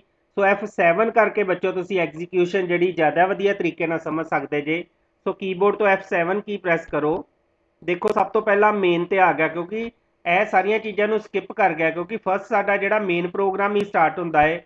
ਉਹਦੇ ਬਾਅਦ ਕਲੀਅਰ ਸਕਰੀਨ ਤੇ ਆ ਗਿਆ क्लीयर स्क्रीन के बाद देखो एडिशन ते गया, हुण एडिशन ते आटोमैटिकली ऊपर जाएगा। ए देखो बच्चों एडिशन ते ऊपर आ गया, इत्थे ए ते बी नूं वैल्यू असाइन हो गई है। ए देखो हुण इत्थे प्लस हो गया है ते रिटर्न कर लगा है Z नूं। देखो जो रिटर्न करेगा तो आटोमैटिकली Z की वैल्यू इत्थे सानू प्रिंट कर देगा, ना ही यदि कोई रिटर्न वैल्यू होएगी। सो देखने ये फंक्शन जोड़ा किस तरह एग्जीक्यूट होएगा। ਇਹਦੇ ਵਿੱਚ ਅਸੀਂ ਡਿਸਪਲੇ ਨੇਮ ਦਾ ਫੰਕਸ਼ਨ ਲਿਆ ਹੈ। ਦੇਖੋ ਨਾ ਤਾਂ ਇਹ ਫੰਕਸ਼ਨ ਦੇ ਵਿੱਚ ਅਸੀਂ ਕੋਈ ਆਰਗੂਮੈਂਟ ਸੈਂਡ ਨਹੀਂ ਕੀਤਾ ਤੇ ਨਾ ਹੀ ਇਹ ਕੋਈ ਵੈਲਿਊ ਰਿਟਰਨ ਕਰ ਰਿਹਾ ਹੈ। ਸਿੰਪਲ ਇੱਕ ਲਾਈਨ ਪ੍ਰਿੰਟ ਕਰੇਗਾ result of display name function call. ਉਹਦੇ ਬਾਅਦ ਇੱਥੋਂ ਸਾਡਾ ਮੇਨ ਸਟਾਰਟ ਹੋਇਆ ਹੈ। ਸਭ ਤੋਂ ਪਹਿਲਾਂ ਦੇਖੋ ਡਿਸਪਲੇ ਨੇਮ ਫੰਕਸ਼ਨ ਚੱਲੇਗਾ, ਇਟ ਮੀਨਸ ਕਿ ਸਭ ਤੋਂ ਪਹਿਲਾਂ ਇਹ ਵਾਲੀ ਲਾਈਨ ਪ੍ਰਿੰਟ ਹੋਏਗੀ result of the display name function call. ਉਹਦੇ ਬਾਅਦ ਫਿਰ ਮੇਨ ਦੀ ਜਿਹੜੀ ਸਾਡੀ ਇਹ ਵਾਲੀ ਲਾਈਨ ਹੈ this demonstrate user defined function print ਹੋਏਗੀ। ਐਂਡ ਨੈਕਸਟ ਫਿਰ ਜਿੰਨੀ ਵਾਰ ਬੱਚੋ ਅਸੀਂ ਫੰਕਸ਼ਨ ਨੂੰ ਕਾਲ ਕਰਾਂਗੇ ਉਨੇ ਟਾਈਮ ਹੀ ਉਹ ਫੰਕਸ਼ਨ ਜਿਹੜਾ ਰਨ ਹੋ ਜਾਏਗਾ। ਸਿੰਪਲ ਅਸੀਂ ਫੰਕਸ਼ਨ ਦਾ ਨੇਮ ਲਿਖਾਂਗੇ, ਜੇਕਰ ਕੋਈ ਆਰਗੂਮੈਂਟ ਨਹੀਂ ਹੈਗਾ ਤਾਂ ਇੱਥੇ ਵੀ ਕੋਈ ਆਰਗੂਮੈਂਟ ਨਹੀਂ ਦੇਵਾਂਗੇ। ਸੋ ਜਿੰਨੇ ਟਾਈਮ ਅਸੀਂ ਉਹਦੇ ਫੰਕਸ਼ਨ ਹੈਗਾ ਉਹਨੂੰ ਕਾਲ ਕਰ ਸਕਦੇ ਹਾਂ। ਇਟ ਮੀਨਸ ਕਿ ਫੰਕਸ਼ਨ ਬਣਾਵਾਂਗੇ ਵਨ ਟਾਈਮ, ਬਟ ਉਹਦੀ ਜਿਹੜੀ ਕਾਲਿੰਗ ਹੈ ਉਹ ਮਲਟੀਪਲ ਟਾਈਮ ਹੋ ਸਕਦੀ ਹੈ, ਜਿੰਨੀ ਵਾਰ ਅਸੀਂ ਮਰਜ਼ੀ ਚਾਹੀਏ ਉਸ ਪ੍ਰੋਗਰਾਮ ਨੂੰ ਰਨ ਕਰਵਾ ਸਕਦੇ ਹਾਂ ਸਿੰਪਲ ਉਹਦੇ ਫੰਕਸ਼ਨ ਦਾ ਨੇਮ ਦੇ ਕੇ। ਆਓ ਇਹਨੂੰ ਰਨ ਕਰਕੇ ਦੇਖਦੇ ਹਾਂ। ਕੰਟਰੋਲ F9 ਦੇ ਨਾਲ ਰਨ ਹੋਏਗਾ, ਜੇਕਰ F7 ਦੇ ਨਾਲ ਕਰੋਗੇ ਤਾਂ ਫਿਰ ਤੁਹਾਨੂੰ ਉਹੀ 1/1 ਜਿਹੜੀ ਇਹਦੀ ਸਟੇਟਮੈਂਟ ਵਾਈਜ਼ ਜਿਹੜਾ ਹੈਗਾ ਰਨ ਕਰਕੇ ਦੱਸੇਗਾ। ਦੇਖੋ ਜਿਸ ਤਰ੍ਹਾਂ ਸਭ ਤੋਂ ਪਹਿਲਾਂ ਮੇਨ ਤੇ ਆ ਗਿਆ, ਮੇਨ ਦੇ ਬਾਅਦ क्लीयर स्क्रीन डिस्पले नेम ते चला गया, उन्होंने प्रिंट किया। फिर नैक्सट लाइन प्रिंट की, फिर डिस्पले नेम ते चला गया, ऊपर प्रिंट किया एंड सो ऑन। देखो बच्चों असी प्रोग्राम की जी एग्जीक्यूशन है उन्होंने समझ सकते कि किस तरह होएगी। अल्ट F5 के नाल असी रिजल्ट लवांगे। सो देखो पहला उन्हें फंक्शन क्योंकि फंक्शन को कॉल किया उन्होंने प्रिंट करता, उसके बाद साडी मेन लाइन एंड फिर अगेन जो फंक्शन सीगा उन्होंने प्रिंट कर दिता है। सो इस तरह असी इसकी आउटपुट लै सकते हैं। तो बच्चों ये नैक्सट प्रोग्राम है साडा, ये भी सेम ही है with no argument and not return value. ना तो ये असी कोई आर्गूमेंट सेंड करांगे ना ही वैल्यू रिटर्न करेगा, एक सिंपल लाइन प्रिंट करेगा साडी। देखो ये प्रिंट के असी A1 to A46 तक जोड़ा है, सो माइनस का सिंबल जोड़ा प्रिंट कराए एक लाइन प्रिंट करेगा। सो सब तो पहला प्रिंट लाइन का फंक्शन चलेगा, लाइन प्रिंट होएगी, फिर साडी ये वाली लाइन प्रिंट करेगा instead the use of C functions, फिर एक लाइन प्रिंट करेगा तो रुक जाएगा। आओ यदि आउटपुट चेक करते हैं। ये देखो बच्चों पहला ऊपर लाइन तो फंक्शन चल गया, लाइन प्रिंट कराती, फिर साडे मेन का जो असी आउटपुट सी उन्होंने प्रिंट कराया, उसके बाद फिर इन्हें लाइन प्रिंट करवा दी है। तो इस तरह ये प्रोग्राम जोड़ा है मल्टीपल टाइम असी किसी फंक्शन को कॉल कर सकते हैं, रन कर सकते हैं। सो इस तरह असी फंक्शन जोड़ा बनावांगे तो एक बारी, पर असी उसका यूज़ जोड़ा है मल्टीपल टाइम कर सकते हैं।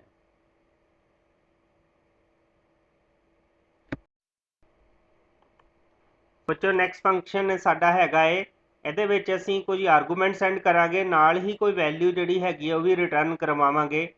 सो that is called the function with an argument and a return value. So ਇਹਦੇ ਵਿੱਚ देखो बच्चों सब तो पहला मैं एक फंक्शन डिक्लेयर किया है इंटीजर टाइप का, काल सम ਇਹਦਾ नेम रखा है, नेम असी कोई भी रख सकते हैं, यूजर डिफाइंड नेम हैगा है। ਇਹਦੇ ਵਿੱਚ मैं 3 argument X Y and Z ਜਿਹੜੇ ਉਹ सेंड किए। सो इस तरह यह मेरे लोकल वेरीएबल्स ने ABC इस मेन फंक्शन दे। सो सब तो पहला मैं 3 नंबर जोड़े वो रीड किए ने A B एंड C। उसके बाद सम दे विच मैं अपने फंक्शन को कॉल किया हैगा है, कॉल सम तो वो 3 आर्गूमेंट्स जोड़े रीड किए सी उन्होंने सेंड कर दिता है। सो ऑटोमैटिकली ये मेरे तिने आर्गूमेंट्स किहदे नाल रिप्लेस होणगे बच्चों। देखो नीचे कॉल सम नाम का फंक्शन जोड़ा बनाया डिक्लेयर किया है, सो A की वैल्यू X के नाल रिप्लेस हो जाएगी, जो B की वैल्यू Y के नाल रिप्लेस हो जाएगी एंड जो C की वैल्यू आ वो Z के नाल रिप्लेस हो जाएगी। सो ये साडियां एक्चुअल वैल्यूज जिहड़ियां हो जाणगियां।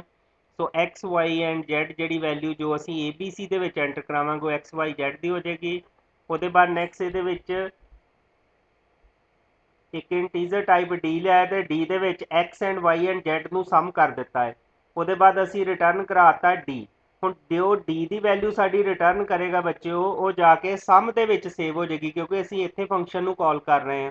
तो जो असी सम की वैल्यू प्रिंट करावांगे ऑटोमैटिकली जो साडी इन्हां तिन्नां वेरीएबल्स की वैल्यू आ वो सानू सम की वैल्यू मिलेगी। आओ असी इहनूं रन करके देखते हैं। जिस तरह सपोज कि 2 3 एंड 4 मैं 3 नंबर दे दिते ने। सो जो एंटर प्रेस करांगे रिजल्ट देखो बच्चों आ गया है 9। इट मीनस कि तिना का सम करके उन्हें 9 सानू रिजल्ट दे दिता है। सो फंक्शन के नाल असी आर्गूमेंट्स भी सेंड किए हैं तो वो को वैल्यू भी रिटर्न करवाई।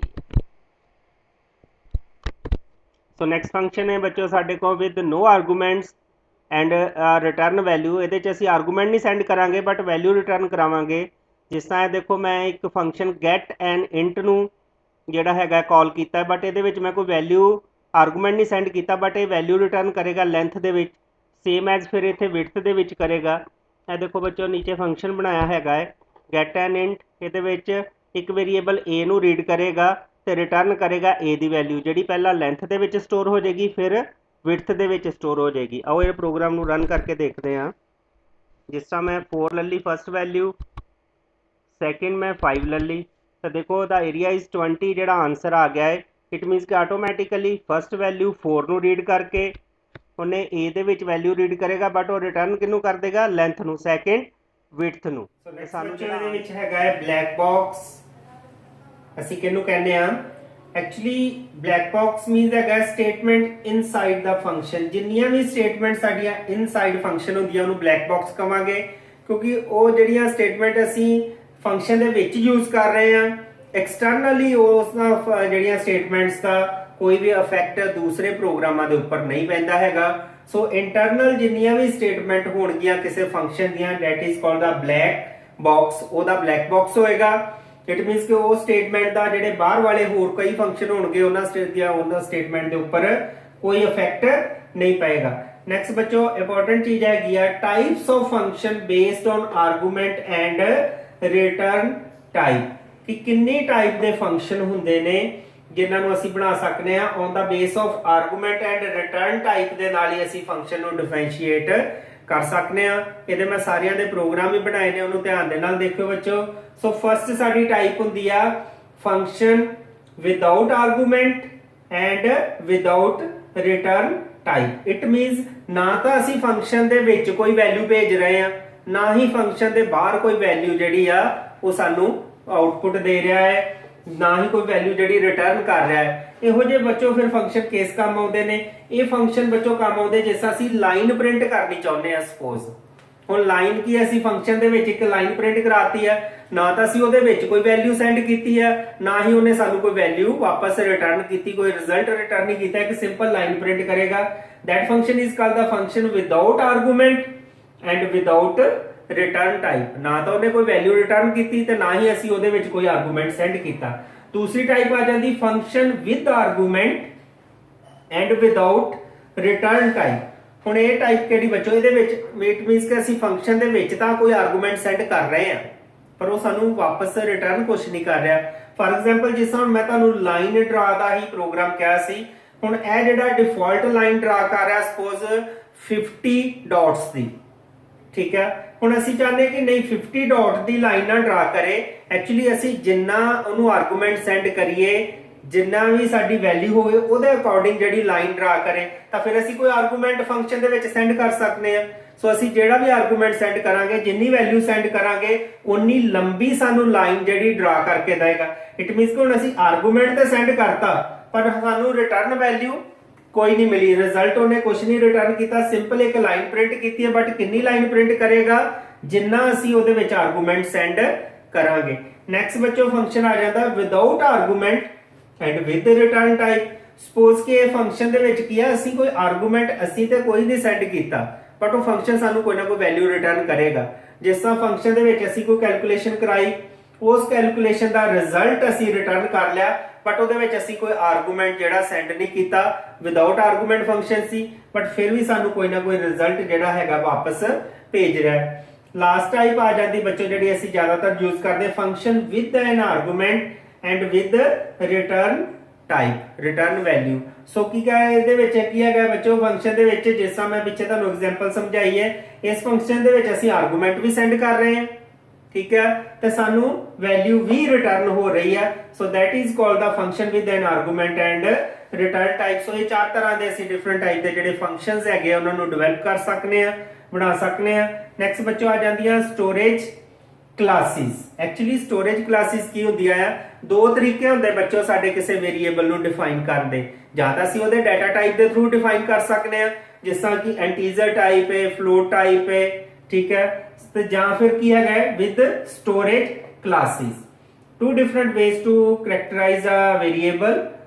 First is data type, second is storage classes. ਜਾਂ ਤਾਂ ਅਸੀਂ ਉਹਨੂੰ ਉਹਦੇ ਡਾਟਾ ਟਾਈਪ ਦੇ ਥਰੂ ਡਿਕਲੇਅਰ ਕਰਾਂਗੇ ਜਾਂ ਫਿਰ ਸਟੋਰੇਜ ਕਲਾਸਿਸ ਦੇ ਥਰੂ ਡਿਕਲੇਅਰ ਕਰਾਂਗੇ। So based on the storage classes that is the four types of the variables ਜਿਹੜੇ ਡਿਕਲੇਅਰ ਅਸੀਂ ਕਰ ਸਕਦੇ ਹਾਂ। First is the static variable ਬੱਚੋ ਕੀ ਹੋਣਗੇ। ਸਟੈਟਿਕ ਜੇਕਰ ਅਸੀਂ ਕਿਸੇ ਡਾਟਾ ਟਾਈਪ ਦੇ ਨਾਲ ਸਟੈਟਿਕ ਲਗਾ ਕੇ ਵੇਰੀਏਬਲ ਡਿਕਲੇਅਰ ਕਰਦੇ ਆ ਤਾਂ ਉਸ ਵੇਰੀਏਬਲ ਦੇ ਵਿੱਚ ਵੈਲਿਊ ਜਿਹੜੀ ਆ ਉਹ ਪਰਮਾਨੈਂਟ ਸਟੋਰ ਰਹੇਗੀ, ਵਾਸ਼ ਆਊਟ ਨਹੀਂ ਹੋਏਗੀ। ਜਿਸ ਦਾ ਅਸੀਂ ਦੁਬਾਰਾ ਡਿਕਲੇਅਰ ਕਰਾਂਗੇ ਤਾਂ ਕੀ ਹੁੰਦਾ ਹੈ ਕਿ ਜਿਸ ਤਰ੍ਹਾਂ ਅਸੀਂ ਇੱਕ ਵਾਰੀ ਵੇਰੀਏਬਲ ਨੂੰ ਕੋਈ ਵੈਲਿਊ ਅਸਾਈਨ ਕਰਤੀ, ਉਹਦੇ ਬਾਅਦ ਉਹਦੇ ਵਿੱਚ ਕੋਈ ਵੈਲਿਊ ਚੇਂਜ ਕੀਤੀ, ਹੁਣ ਚੇਂਜ ਕੀਤੀ ਵੈਲਿਊ ਜੇਕਰ ਦੁਬਾਰਾ ਅਸਾਈਨ ਕਰਾਂਗੇ ਤਾਂ ਉਹ ਫਿਰ ਪਹਿਲੀ ਵੈਲਿਊ ਨੂੰ ਖਤਮ ਕਰ ਦੇਗਾ। ਬਟ ਇਹਦੇ ਵਿੱਚ ਸਟੈਟਿਕ ਦੇ ਵਿੱਚ ਕੀ ਹੁੰਦਾ ਹੈ, ਵੈਲਿਊ ਖਤਮ ਨਹੀਂ ਹੁੰਦੀ, ਉਹ ਵੈਲਿਊ ਨੂੰ ਹੋਲਡ ਰੱਖੇਗਾ। ਨੈਕਸਟ ਟਾਈਮ ਤੇ ਅਸੀਂ ਉਹਦੇ ਵਿੱਚ ਵੈਲਿਊ ਦੇ ਵਿੱਚ ਕੋਈ ਚੇਂਜ ਵੀ ਕਰ ਸਕਨੇ ਆ in the case of static variable. Next ਬੱਚੋ ਆ ਜਾਂਦਾ ਐਕਸਟਰਨਲ ਵੇਰੀਏਬਲ। ਐਕਸਟਰਨਲ ਵੇਰੀਏਬਲ ਤੁਸੀਂ ਪਿੱਛੇ ਦੇਖਿਆ ਹੈਗਾ ਜਿਹੜਾ ਅਸੀਂ ਮੇਨ ਦੇ ਉੱਪਰ ਡਿਕਲੇਅਰ ਕਰਦੇ ਹਾਂ, that is called external. Main ਦੇ ਅੰਦਰ ਨਹੀਂ, ਮੇਨ ਤੋਂ ਬਾਹਰ ਜਿਹੜਾ ਵੇਰੀਏਬਲ ਡਿਕਲੇਅਰ ਕਰਾਂਗੇ ਐਕਸਟਰਨਲੀ, ਉਹਨੂੰ ਐਕਸਟਰਨਲ ਵੇਰੀਏਬਲ ਕਵਾਂਗੇ। ਇਹਨੂੰ ਅਸੀਂ ਸੈਕੰਡ ਕੀ ਕਹਿੰਦੇ ਆ, ਗਲੋਬਲ ਵੇਰੀਏਬਲ। ਇਟ ਮੀਨਸ ਕਿ ਸਾਰੇ ਫੰਕਸ਼ਨ ਦੇ ਵਿੱਚ ਵਿਜ਼ੀਬਲ ਹੋਏਗਾ, ਕਿਸੇ ਫੰਕਸ਼ਨ ਦੇ ਵਿੱਚ ਵੀ ਅਸੀਂ ਇਸ ਵੇਰੀਏਬਲ ਨੂੰ ਯੂਜ਼ ਕਰ ਸਕਦੇ, ਉਹਦੀ ਵੈਲਿਊ ਨੂੰ ਅਸੈਸ ਕਰ ਸਕਦੇ, that is called external variable. Next is the बच्चों automatic variable. Automatic variable is the default type of variable that is called local. ਜੇਕਰ ਸਾਡਾ ਵੇਰੀਏਬਲ ਅਸੀਂ ਕਿਸੇ ਫੰਕਸ਼ਨ ਦੇ ਵਿੱਚ ਡਿਫਾਈਨ ਕਰ ਰਹੇ ਹਾਂ, that is called automatic variable। ਔਰ ਲੋਕਲ ਵੇਰੀਏਬਲ ਜਿਹਦੀ ਬਾਡੀ ਦੇ ਵਿੱਚ ਹੀ ਸਾਡਾ ਵੇਰੀਏਬਲ ਜਿਹੜਾ ਆਪਣੀ ਕਿਸੇ ਵੈਲਿਊ ਨੂੰ ਅਸਾਈਨ ਹੋਏਗੀ, ਮੈਮਰੀ ਅਸਾਈਨ ਹੋਏਗੀ, ਉਹਦੀ ਬਾਡੀ ਦੇ ਵਿੱਚ ਹੀ ਉਹਦੀ ਮੈਮਰੀ ਵਾਸ਼ ਆਊਟ ਹੋ ਜਾਏਗੀ। It means outside the memory ਅਸੀਂ ਉਸ ਵੇਰੀਏਬਲ ਨੂੰ ਯੂਜ਼ ਨਹੀਂ ਕਰ ਸਕਦੇ, ਸੌਰੀ ਆਊਟਸਾਈਡ ਦਾ ਬਾਡੀ ਜਿਹੜੀ ਸਾਡੀ ਫੰਕਸ਼ਨ ਦੀ ਬਾਡੀ ਆ ਉਹਦੇ ਵਿੱਚ ਅਸੀਂ ਇਹਨੂੰ ਵੇਰੀਏਬਲ ਨੂੰ ਯੂਜ਼ ਨਹੀਂ ਕਰ ਸਕਦੇ। ਇਨਸਾਈਡ ਦਾ ਬਾਡੀ ਫੰਕਸ਼ਨ ਦੇ ਵਿੱਚ ਹੀ ਉਹਨੂੰ ਮੈਮਰੀ ਅਸਾਈਨ ਹੋਏਗੀ, ਇਨਸਾਈਡ ਦਾ ਬਾਡੀ ਉਸ ਫੰਕਸ਼ਨ ਦੇ ਵਿੱਚ ਹੀ ਉਹਦੀ ਜਿਹੜੀ ਡੀ ਐਲੋਕੇਸ਼ਨ ਮੈਮਰੀ ਦੀ ਹੋ ਜਾਏਗੀ। ਉਹਦੇ ਬਾਅਦ ਲਾਸਟ ਚੀਜ਼ ਦਾ ਬੱਚੋ ਰਜਿਸਟਰ ਵੇਰੀਏਬਲ। ਰਜਿਸਟਰ ਜਿਹੜਾ ਬੜਾ ਇੰਪੋਰਟੈਂਟ ਵੇਰੀਏਬਲ, ਇਹ ਜਿੰਨੇ ਵੀ ਬੱਚੇ ਉੱਪਰ ਵਾਲੇ ਵੇਰੀਏਬਲ ਸੀਗੇ ਇਹ ਅਸੀਂ ਮੈਮਰੀ ਦੇ ਵਿੱਚ ਯੂਜ਼ ਕਰਦੇ ਆ, ਰੈਮ ਦੇ ਵਿੱਚ ਯੂਜ਼ ਕਰਦੇ ਆ। ਇਹਨਾਂ ਦੇ ਐਡਰੈਸਿਸ ਜਿਹੜੇ ਹੈਗੇ ਆ ਉਹ ਰੈਮ ਦੇ ਵਿੱਚ ਜਨਰੇਟ ਹੁੰਦੇ ਨੇ, ਪਰ ਕਿਸੇ ਵੇਲੇ ਕੁਝ ਵੇਰੀਏਬਲ ਹੁੰਦੇ ਨੇ ਜਿਹੜੇ ਸਾਨੂੰ ਬੜੇ ਫਾਸਟ ਅਸੈਸ ਅਸੀਂ ਕਰਨਾ ਚਾਹੁੰਦੇ ਆ। ਕੋਈ ਵੀ ਵੇਰੀਏਬਲ ਇਹੋ ਜਿਹਾ ਜਿਹਦੇ ਤੇ ਅਸੀਂ ਫਾਸਟ ਅਸੈਸ ਕਰਨਾ ਚਾਹੁੰਦੇ ਆ, ਉਹਨੂੰ ਐਜ਼ ਏ ਅਸੀਂ ਰਜਿਸਟਰ ਡਿਕਲੇਅਰ ਕਰਾਂਗੇ। ਜਿਹੜਾ ਵੇਰੀਏਬਲ ਬੱਚੋ ਐਜ਼ ਏ ਰਜਿਸਟਰ ਡਿਕਲੇਅਰ ਕਰਦੇ ਆ ਉਹ ਵੇਰੀਏਬਲ CPU ਰਜਿਸਟਰ ਦੇ ਵਿੱਚ ਸਟੋਰ ਹੋਏਗਾ, ਨਾਟ ਇਨ ਦਾ ਮੈਮਰੀ। ਸੋ CPU ਰਜਿਸਟਰ ਦੇ ਵਿੱਚੋਂ ਜਿਹੜਾ ਵੇਰੀਏਬਲ ਦੀ ਵੈਲਿਊ ਅਸੈਸ ਕਰਨੀ ਬਹੁਤ ਫਾਸਟ ਹੋਏਗੀ as compare to the memory. So ਜਿਹੜੇ ਵੇਰੀਏਬਲ ਜਿਹੜੇ ਨੂੰ ਸਾਨੂੰ ਫਾਸਟ ਅਸੈਸ ਚਾਹੀਦੀ ਹੁੰਦੀ ਹੈ, ਜਿਸ ਤਰ੍ਹਾਂ ਅਸੀਂ ਕਾਊਂਟਰ ਬਣਾਉਣੇ ਆ, ਹੁਣ ਕਾਊਂਟਰ ਸਾਨੂੰ ਬਹੁਤ ਫਾਸਟ ਚਾਹੀਦਾ ਹੈ ਕਿ ਵੈਲਿਊ ਕਾਊਂਟ ਕਰਕੇ ਦੱਸੇਗਾ। ਸੋ ਉਸ ਕੇਸ ਦੇ ਵਿੱਚ ਅਸੀਂ ਆਪਣੇ ਵੇਰੀਏਬਲ ਦੀ ਟਾਈਪ ਜਿਹੜੀ ਆ ਉਹ ਰਜਿਸਟਰ ਲੈ ਸਕਦੇ। ਸੋ that is the different types of variable and different types of function. ਆਓ ਬੱਚੋ ਹੁਣ ਇਹਨਾਂ ਸਾਰੀਆਂ ਚੀਜ਼ਾਂ ਦਾ ਅਸੀਂ ਪ੍ਰੈਕਟੀਕਲ ਕਰਕੇ ਦੇਖਦੇ ਆ, ਜਿਹਦੇ ਨਾਲ ਤੁਹਾਨੂੰ ਇਹਨਾਂ ਬਾਰੇ ਜ਼ਿਆਦਾ ਨੌਲੇਜ ਮਿਲੇਗੀ। ਸੋ ਨੈਕਸਟ ਫੰਕਸ਼ਨ ਦੇ ਵਿੱਚ ਬੱਚੋ ਅਸੀਂ ਦੇਖਾਂਗੇ ਕਿ ਕਿਸ ਤਰ੍ਹਾਂ ਇੱਕ ਵੇਰੀਏਬਲ ਦੀ ਵੈਲਿਊ ਮੇਨ ਦੇ ਵਿੱਚ ਤੇ ਸਬ ਫੰਕਸ਼ਨ ਦੇ ਵਿੱਚ ਅਲੱਗ-ਅਲੱਗ ਹੁੰਦੀ ਹੈ, ਜਿਹੜੇ ਕਿ ਲੋਕਲ ਵੇਰੀਏਬਲਸ ਹੁੰਦੇ ਨੇ।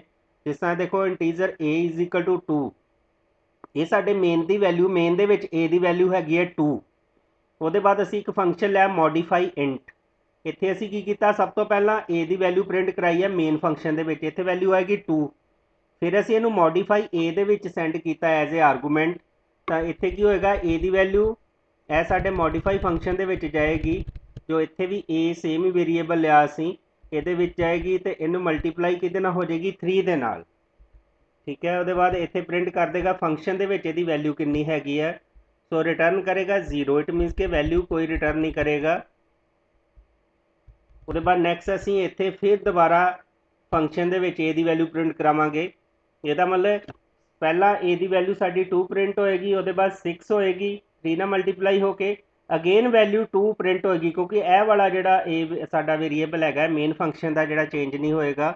ਆਓ ਇਹਦੀ ਆਊਟਪੁੱਟ ਚੈੱਕ ਕਰਦੇ ਹਾਂ। ਦੇਖੋ ਬੱਚੋ ਪਹਿਲਾਂ ਇਹਦੀ ਵੈਲਿਊ 2 ਹੋ ਗਈ ਜਿਹੜੀ ਕਿ ਮੇਨ ਫੰਕਸ਼ਨ ਦੀ ਆ, ਉਹਦੇ ਬਾਅਦ सब फंक्शन ਦੇ ਵਿੱਚ ਜਾ ਕੇ ਵੈਲਿਊ ਮੋਡੀਫਾਈ ਹੋ ਕੇ 6 ਹੋ ਗਈ ਹੈ, but after calling the function ਜਿਹੜੀ a ਦੀ ਵੈਲਿਊ ਡਿਫਾਲਟ 2 ਹੀ ਰਹੇਗੀ। ਇਟ ਮੀਨਸ ਕਿ a ਦੀਆਂ ਦੋ ਵੈਲਿਊ ਜਿਹੜੀਆਂ ਅਲੱਗ-ਅਲੱਗ ਹੋਣਗੀਆਂ, ਸਬ ਫੰਕਸ਼ਨ ਦੇ ਵਿੱਚ ਅਲੱਗ ਹੋਏਗੀ, ਮੇਨ ਫੰਕਸ਼ਨ 'ਚ ਅਲੱਗ ਹੋਏਗੀ, ਕਿਉਂਕਿ ਦੋਨਾਂ ਦੇ ਲੋਕਲ ਵੇਰੀਏਬਲਸ ਨੇ, ਆਪਸ ਦੇ ਵਿੱਚ ਕਲੈਸ਼ ਨਹੀਂ ਕਰਨਗੇ। ਸੋ ਨੈਕਸਟ ਪ੍ਰੋਗਰਾਮ ਦੇਖਦੇ ਹਾਂ। ਸੋ ਨੈਕਸਟ ਪ੍ਰੋਗਰਾਮ ਹੈ ਬੱਚੋ ਜਿਹਦੇ ਵਿੱਚ ਅਸੀਂ ਇੱਕ ਐਵਰੇਜ ਨਾਂ ਦਾ ਫੰਕਸ਼ਨ ਲਿਆ ਹੈ ਫਲੋਟ ਟਾਈਪ ਦਾ। ਇਹਦੇ ਵਿੱਚ ਅਸੀਂ ਦੋ ਫਲੋਟ ਵੇਰੀਏਬਲ ਜਿਹੜੇ ਉਹ ਸੈਂਡ ਕਰਾਂਗੇ ਐਜ਼ ਏ ਆਰਗੂਮੈਂਟਸ। ਸੀ ਦੇ ਵਿੱਚ ਬੱਚੋ ਇੱਕ ਹੋਰ ਇੰਪੋਰਟੈਂਟ ਚੀਜ਼ ਹੈਗੀ ਆ, ਦੇਖੋ ਮੈਂ ਇੱਕ ਲਾਈਨ ਦੇ ਵਿੱਚ 3 ਸਟੇਟਮੈਂਟ ਲਿਖ ਦਿੱਤੀਆਂ ਨੇ ਜਿਹੜੀਆਂ ਕਿ ਸੀ ਦੇ ਵਿੱਚ ਗਲਤ ਨਹੀਂ ਹੈ, ਬਿਲਕੁਲ ਠੀਕ ਹੈ। ਅਸੀਂ ਇੱਕ ਲਾਈਨ ਦੇ ਵਿੱਚ ਮਲਟੀਪਲ ਸਟੇਟਮੈਂਟਸ ਵੀ ਲਿਖ ਸਕਦੇ, ਪਰ ਇੱਕ ਚੀਜ਼ ਦਾ ਧਿਆਨ ਰੱਖਣਾ ਹੈ, ਜਿੱਥੇ ਸਟੇਟਮੈਂਟ ਸਾਡੀ ਖਤਮ ਹੋਣੀ ਹੈ ਉੱਥੇ ਸੈਮੀਕੋਲਨ ਜਿਹੜੇ ਆਣੇ ਬਹੁਤ ਜ਼ਰੂਰੀ ਨੇ। ਸੈਮੀਕੋਲਨ ਦੇ ਬਾਅਦ ਅਸੀਂ ਆਪਣੀ ਨੈਕਸਟ ਸਟੇਟਮੈਂਟ ਜਿਹੜੀ ਉਹ ਦੇ ਸਕਦੇ ਹਾਂ। ਸੀ ਇਹਦੇ ਵਿੱਚ ਕੋਈ ਐਰਰ ਜਿਹੜੀ ਉਹ ਨਹੀਂ ਦੇਗੀ। ਇਟ ਮੀਨਸ ਕਿ ਜਿਸ ਤਰ੍ਹਾਂ ਮੈਂ ਇੱਕ ਲਾਈਨ ਦੇ ਵਿੱਚ 3 ਸਟੇਟਮੈਂਟ ਲਿਖੀਆਂ ਨੇ, a ਇਜ਼ ਇਕੁਅਲ ਟੂ ਕੋਈ ਵੈਲਿਊ ਅਸਾਈਨ ਕੀਤੀ ਹੈ, b ਨੂੰ ਵੈਲਿਊ ਅਸਾਈਨ ਕੀਤੀ ਹੈ ਐਂਡ c ਨੂੰ ਫੰਕਸ਼ਨ ਜਿਹੜਾ ਅਸਾਈਨ ਕੀਤਾ ਹੈ। ਸੋ ਐਵਰੇਜ ਫੰਕਸ਼ਨ ਜਾਏਗਾ ਇੱਥੇ ਫਲੋਟ x ਪਲੱਸ y ਬਾਈ 2 ਕਰਕੇ ਰਿਟਰਨ ਕਰੇਗਾ z ਜਿਹੜੀ c 'ਚ ਸਟੋਰ ਹੋਏਗੀ ਤੁਹਾਨੂੰ ਪ੍ਰਿੰਟ ਕਰਾਇਆ। ਆਓ ਇਸ ਪ੍ਰੋਗਰਾਮ ਨੂੰ ਰਨ ਕਰਕੇ ਦੇਖਦੇ ਹਾਂ। ਦੇਖੋ ਬੱਚੋ ਇਹਦੀ ਐਵਰੇਜ ਜਿਹੜੀ ਹੈਗੀ ਉਹਨੇ ਸਾਨੂੰ ਪ੍ਰਿੰਟ ਕਰ ਦਿੱਤੀ ਹੈ। ਸੋ ਇਸ ਤਰ੍ਹਾਂ ਇਹ ਡਿਫਰੈਂਟ ਜਿਹੜੇ ਪ੍ਰੋਗਰਾਮਸ ਹੈਗੇ ਨੇ ਅਸੀਂ ਰਨ ਕਰ ਸਕਦੇ ਹਾਂ। ਸੀ ਦੇ ਵਿੱਚ ਇਹ ਵੀ ਇੰਪੋਰਟੈਂਟ ਚੀਜ਼ ਹੈ ਕਿ ਅਸੀਂ ਇੱਕ ਲਾਈਨ ਦੇ ਵਿੱਚ ਮਲਟੀਪਲ ਸਟੇਟਮੈਂਟਸ ਲਿਖ ਸਕਦੇ ਹਾਂ, ਬਟ ਜਿੱਥੇ ਸਟੇਟਮੈਂਟ ਖਤਮ ਹੁੰਦੀ ਹੈ ਉੱਥੇ ਸੈਮੀਕੋਲਨ ਜਿਹੜਾ ਆਉਣਾ ਉਹ ਮਸਟ ਹੈਗਾ ਹੈ। ਸੋ ਦੇਖੋ ਜਿਸ ਤਰ੍ਹਾਂ ਇਹਦੇ ਵਿੱਚ ਐਵਰੇਜ ਨੂੰ ਕਾਲ ਕੀਤਾ, a ਤੇ b ਦੀ ਵੈਲਿਊ ਜਿਹੜੀ ਆ x ਐਂਡ y ਦੇ ਨਾਲ ਰਿਪਲੇਸ ਹੋਏਗੀ ਤੇ ਜੋ z return. So next function ਸਾਡੇ ਕੋਲ ਹੈਗਾ ਹੈ ਫੰਕਸ਼ਨ ਜਿਹੜਾ ਸਾਡੇ ਕੋਲ ਕੋਈ ਵੈਲਿਊ ਜਿਹੜੀ ਹੈ ਨਾ ਤਾਂ ਇਹਦੇ ਵਿੱਚ ਅਸੀਂ ਕੋਈ ਆਰਗੂਮੈਂਟ ਸੈਂਡ ਕਰਾਂਗੇ ਨਾ ਹੀ ਕੋਈ ਸਾਨੂੰ ਵੈਲਿਊ ਰਿਟਰਨ ਕਰੇਗਾ। ਸੋ ਇਸ ਤਰ੍ਹਾਂ ਦਾ ਪ੍ਰੋਗਰਾਮ ਅਸੀਂ ਬਣਾਇਆ ਹੈ, ਸਿਰਫ ਵੈਲਿਊ ਨੂੰ ਰੀਡ ਕਰਕੇ ਪ੍ਰਿੰਟ ਕਰੇਗਾ।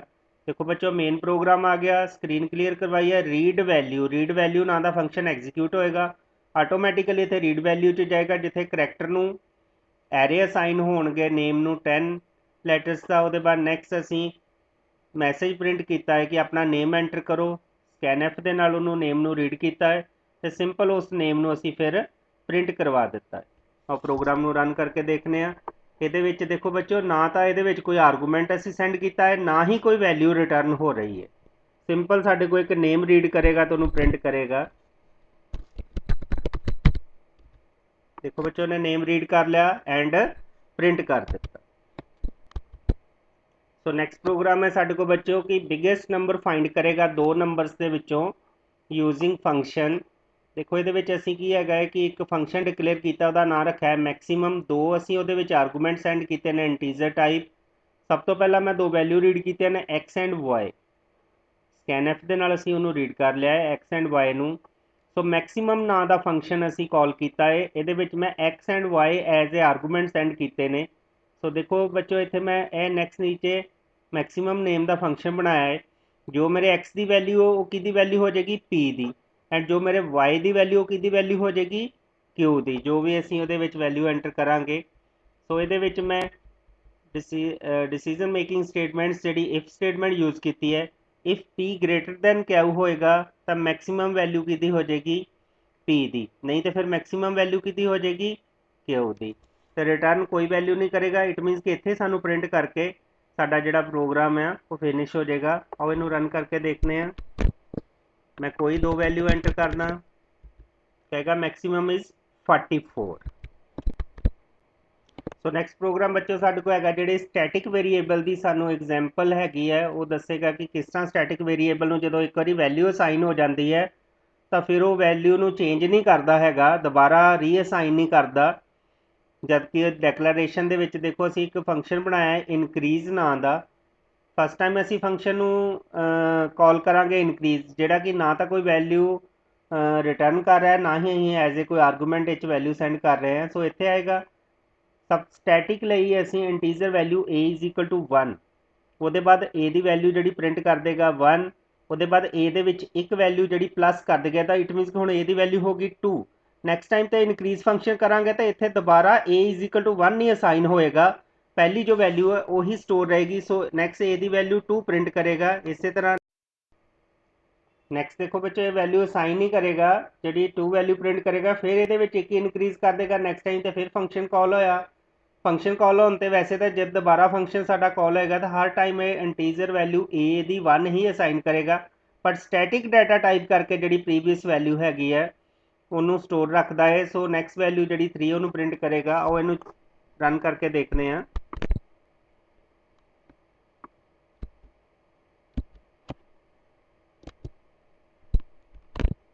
देखो बच्चों वैल्यू 1 2 एंड 3 इट मीनस के नेक्स्ट वैल्यू जी ऑटोमैटिकली इनक्रीज करके शो कर रहा है। हर बार वैल्यू 1 असाइन नहीं कर रहा। नैक्सट प्रोग्राम है साढ़े को बच्चों जो एक्सटर्नल वैल्यू जी है उन्होंने दसेगा ग्लोबल वैल्यू असी जिन्हों कह दें। सो देखो जी ग्लोबल वैल्यू होंगी है सारे लिए असी असैस कर सकते हैं। उन्होंने असी मेन के उपर डिकलेयर करते हैं जिस तरह int a is a global variable. So सब तो पहला असी की किया है ए दी वैल्यू जी हैगी है प्रिंट करवाई है कि ए दी डिफॉल्ट वैल्यू जी वो कितनी हैगी है। उसके बाद नैक्सट असी ये इनक्रीमेंट ना INC ना का फंक्शन जोड़ा यूज़ किया जोड़ा एक वैल्यू में इनक्रीज करेगा। इस तरह DEC ना का एक होर फंक्शन यूज़ किया जोड़ा एक वैल्यू में डिक्रीज करेगा। जिस तरह बच्चों आ देखो INC के A is equal to A+1 हो गया है। ऑन इनक्रीजिंग वैल्यू ए का असी प्रिंट कर देंगे। इस तरह decreasing A is equal to A-1 किया है जिद एक वैल्यू माइनस करके तो इनू प्रिंट करेगा। तो इस प्रोग्राम को रन करके देखते हैं। देखो बच्चों पहला डिफॉल्ट वैल्यू ए दी 0 है। उसके बाद ए दी एक वैल्यू इनक्रीज होगी, अगेन एक होर इनक्रीज होगी तो 2 होगी, फिर एक डिक्रीज होगी 1 तो एक होर डिक्रीज होगी तो 0। इस तरह जोड़ा साडा ग्लोबल वेरीएबल असी मल्टीपल फंक्शन के असैस कर सकते हैं। नैक्सट प्रोग्राम है साढ़े को बच्चों असी एक फंक्शन बनाया है with no arguments but return value. It means कि ये असी कोई आर्गूमेंट नहीं सेंड करांगे बट ये को वैल्यू रिटर्न करावांगे। जिस तरह ये फ्लोट टोटल नाम का एक मैं फंक्शन बनाया है। Sum is equal to total लिखा है। इट मीनस के टोटल फंक्शन इतने कॉल किया है। जो भी वैल्यू रिटर्न करेगा साढ़े सम के स्टोर हो जाएगी। सो प्रिंट करवाया है सम नू। सो ये देखो इतने बच्चों टोटल प्रोग्राम बनाया है सब प्रोग्राम जो इतने टोटल तो कॉल करा तो इतने आ जाएगा। ये 2 वेरीएबल एक्स एंड वाई लेगा जिसकी डिफॉल्ट वैल्यू 20 एंड 10 रहेगा। रिटर्न कर देगा x+y एक्सप्रैशन असी रिटर्न कराया। प्रोग्राम को रन करके देखते हैं। देखो बच्चों सम इज़ 30 ठीक है। एक्स एंड वाई प्लस करके रिटर्न कर देगा जोड़ा इतने प्रिंट कर देगा सम इज इक्वल टू सम की वैल्यू जो कि रिटर्न करेगा 30 इतने प्रिंट हो जाएगी टोटल फंक्शन। तो बच्चों तुसी प्रैक्टिकल देख लिया है। मैं आस करदा कि तुहानू सारिਆਂ ਨੂੰ बड़े वधिया तरीके दे नाल सारी समझ लग गई होएगी। सो तुहाडा बहुत धन्नवाद तुसी मेरी इस वीडियो ਨੂੰ देखिया। ਇਹਦੇ ਤੋਂ ਤੁਹਾਨੂੰ ਸਿੱਖਿਆ ਮਿਲੀ ਹੋਏਗੀ। ਬਾਕੀ ਬੱਚੋ ਇਹਨੂੰ ਪਲੀਜ਼ ਜਿਹੜਾ ਮੇਰਾ ਚੈਨਲ ਹੈਗਾ ਹੈ ਜੇਕਰ ਨਹੀਂ ਸਬਸਕ੍ਰਾਈਬ ਕੀਤਾ ਤਾਂ ਸਬਸਕ੍ਰਾਈਬ ਕਰੋ, ਲਾਈਕ ਕਰੋ ਤੇ ਨੈਕਸਟ ਵੀਡੀਓ ਜਿਹੜੀ ਮੈਂ ਤੁਹਾਡੀ ਨੈਕਸਟ ਚੈਪਟਰ ਦੀ ਬਹੁਤ ਜਲਦੀ ਲੈ ਕੇ ਆਵਾਂਗਾ। ਸੋ ਤੁਹਾਡਾ ਸਾਰਿਆਂ ਦਾ ਬਹੁਤ ਧੰਨਵਾਦ। Thank you.